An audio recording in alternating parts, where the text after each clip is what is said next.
O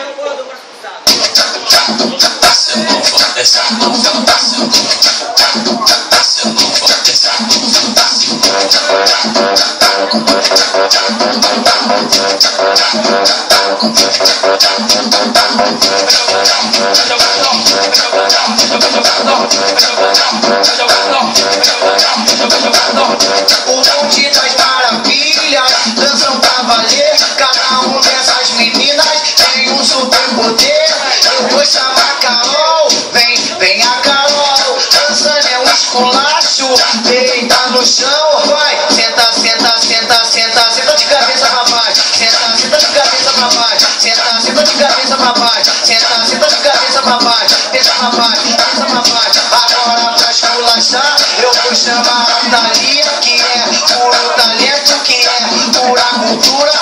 O quadradinho da brincadeira pura. Olha o que ela faz. No quadradinho, quadradinho, quadradinho. E no quadradinho, quadradinho, quadradinho. E no quadradinho, quadradinho, quadradinho. Vai, quebradeira, quebradeira. Vai, quebradeira, quebradeira. Vai. Agora eu vou chamar que vai hipnotizar você. Vem da Isa, dá um tiro de G3. Aponta, prepara e vai.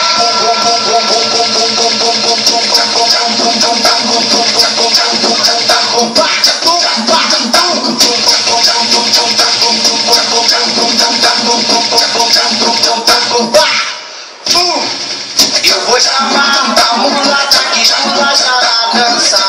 Muito linda, carinha de criança. Ela representa, é a Rafaela. Rebola, rebola, rebola, rebola. Eu gosto da Rafaela porque ela me completa.